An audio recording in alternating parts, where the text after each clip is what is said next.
Salve, salve torcida, voltamos com o nosso canal Vamos Vasco. Pessoal, o Vasco ainda segue aí na definição de quem será o seu novo técnico. Os jogadores teriam falado aí de quem é o seu preferido. Vamos falar desse assunto, vamos falar de como está essa situação, se o Vasco vai contratar um novo treinador. Também vamos falar aqui do interesse do Barcelona no Andrei Santos e também mais um meia que está muito perto de deixar o Vasco, que ele sequer vem sendo relacionado. Tudo isso e muito mais agora para vocês, mas já sabe, né? Deixa o like, se inscreve aí no canal, ativa o sininho das notificações para você não perder nada, receber todos os vídeos postados aqui do nosso canal Vamos Vasco. Já vai se inscrevendo aí, meu amigo, se você é novo por aqui, para ajudar a gente a chegar a 180 mil inscritos. Falta pouco, já vai compartilhando também com seus amigos, se você gosta aqui do nosso canal. Dá essa moral aí, compartilha com a sua irmã, com sua sogra, com sua mulher, com todo mundo aí, para ajudar o nosso canal a crescer. Ativa o sininho também para você ficar por dentro de todas as notícias e novidades do Vascão.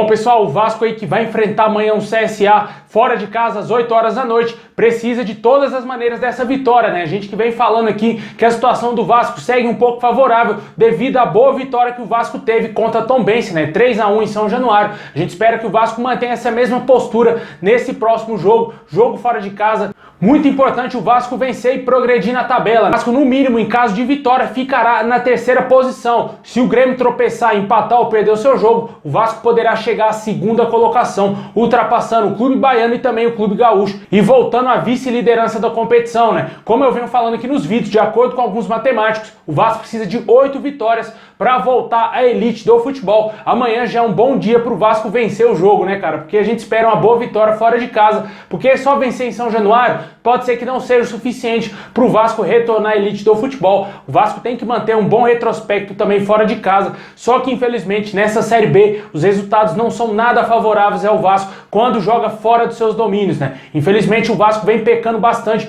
principalmente com os times da parte de baixo da tabela, clubes que estão lutando para não cair para a terceira divisão. O Vasco tomou 3-1 aí da Ponte Preta, meu amigo. Um time que estava muito mal, ficou muitas rodadas na zona do rebaixamento. O Vasco levou uma lavada da Ponte, empatou em casa com o Chapecoense, um resultado horroroso, na minha opinião. Sem falar entre outros diversos resultados ruins que o Vasco teve, principalmente quando o Maurício Souza estava no comando do time, né? A gente espera que amanhã o Vasco entre focado, concentrado no jogo, que o Emílio Faro tenha uma boa conversa, principalmente com o sistema defensivo do Vasco, que quando joga fora de casa, ele é uma mãe para os adversários, né? O Vasco vem sofrendo muitos gols quando joga longe de São Januário. A gente espera que corrija esses problemas e que a zaga amanhã passe ilesa e o ataque vascaíno seja eficiente e faça os gols da vitória, né? Amanhã o Vasco não vai ter aí o Juan Quinteiro, um zagueiro titular da equipe. Vamos ter o Danilo Boza como titular. O Quinteiro tomou o terceiro cartão amarelo e só volta daqui 10 dias, quando o Vasco enfrenta o Bahia no dia 28, fora de casa. Mais uma pedreira pela frente. Tem o CSA fora de casa e depois, logo na sequência,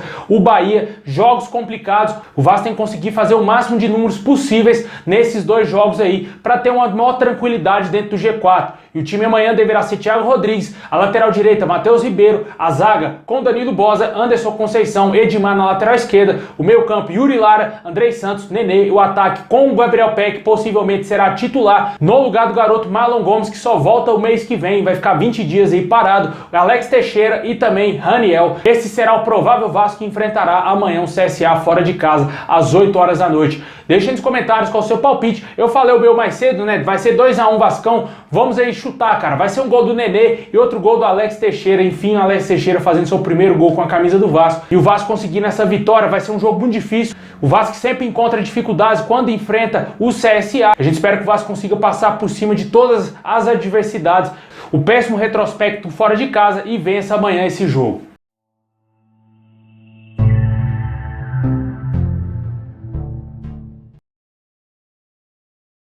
Bom, pessoal, após aí uma sondagem da Mulambada, o Andrei Santos também teria recebido uma proposta do Barcelona. De acordo com o jornalista Lucas Pedrosa, o clube catalão ofereceu cerca de 10 milhões de euros para contratar o jogador. A proposta foi prontamente recusada pelo Vasco. A realidade financeira do clube mudou totalmente com a entrada da 777 Partners e o rumo das conversas e renovação por mais 5 anos com o jogador. Está tudo certo, o jogador deverá permanecer até 2027 no Vasco. De quebra vai ter um aumento salarial muito considerável, né? Atualmente o jogador recebe 10 mil reais e vai passar aí a receber 180 mil reais, né? Nada mal, né, cara? O jogador que vem jogando muito bem, é um dos melhores jogadores do Vasco, vai continuar tranquilão, suave na colina. Quem não deve continuar de boa no Vasco, né, que sequer vem sendo relacionado, era um jogador que também poderia ser uma das promessas. Um jogo quando surgiu, a gente tinha uma grande esperança nele, inclusive joga na mesma posição do Andrei, é o volante Juninho, um jogador que sequer vem sendo utilizado aí pelo Vasco.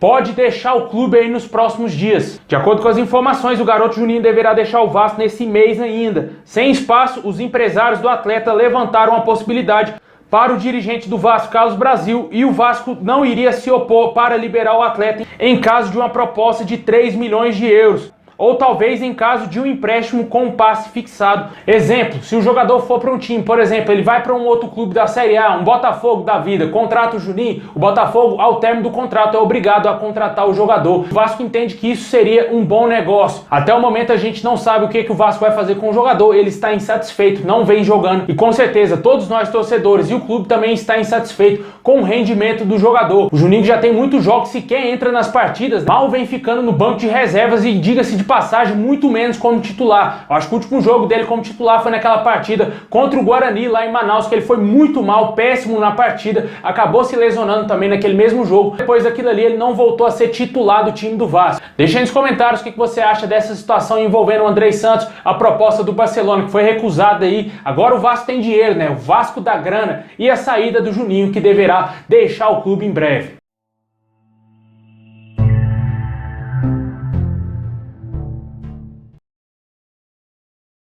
Bom, pessoal, e o torcedor vascaíno também fica no aguardo da definição de quem será o técnico do Vasco, né? Se vai manter o Emílio Faro até o final da temporada ou se vai contratar um outro nome, como por exemplo do Renato Gaúcho, que vem chamando muita atenção aí de vários torcedores. Só que, obviamente, a chegada do Renato Gaúcho no Vasco só irá acontecer se o Emílio Faro recusar totalmente a possibilidade de ser o técnico do Vasco. Até o momento, o Vasco não se posicionou sobre esse assunto. Os jogadores do Vasco já teriam falado a respeito disso, querem a permanência do Emílio Faro, pelo menos até o final da Série B. Na minha opinião, seria o mais certo a se fazer, né? Os jogadores têm a plena confiança no profissional. Ele continuando no Vasco vai ser muito bom pra gente, né? Porque se traz um outro treinador, vai mudar a filosofia, vai tentar mudar o estilo de jogo do Vasco. Algumas peças, alguns jogadores do Vasco podem nem mesmo gostar do estilo do novo treinador, assim como foi com o Maurício Souza. Eu acho que o melhor pro Vasco nesse ano de 2022 é a permanência do Emílio Faro. Aí sim, em 2023, trazer um treinador de ponta, um treinador de nível pro Vasco continuar bem na Série A do Campeonato Brasileiro, voltando à elite e brigar no mínimo por uma vaguinha na Libertadores, né? Aí sim é válido tentar trazer o Renato Gaúcho ou qualquer um outro técnico aí da primeira prateleira que esteja disponível no mercado, né? Vai ter o Tite aí também, né? Após a Copa, quem sabe, né? A 777 Partners vai ter dinheiro, mano. Nada é impossível. Tomara, já pensou, mano? Trazendo um Tite aí pra treinar o Vasco? Seria top, hein? Apesar dele ter falado que tem um desejo de treinar algum clube europeu, mas na minha opinião seria muito válido o Vasco ir atrás desse treinador, porque logicamente vai chover de times brasileiros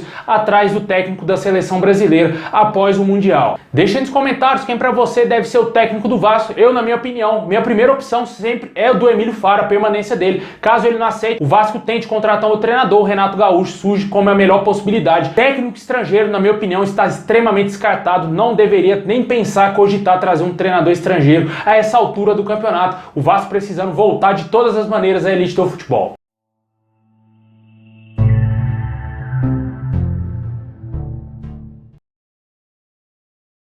É isso aí, pessoal. Muito obrigado por ter assistido até aqui. Tamo junto. Deixa o like, se inscreve no canal, ativa o sininho pra você não perder nada, hein? Forte abraço e é nóis.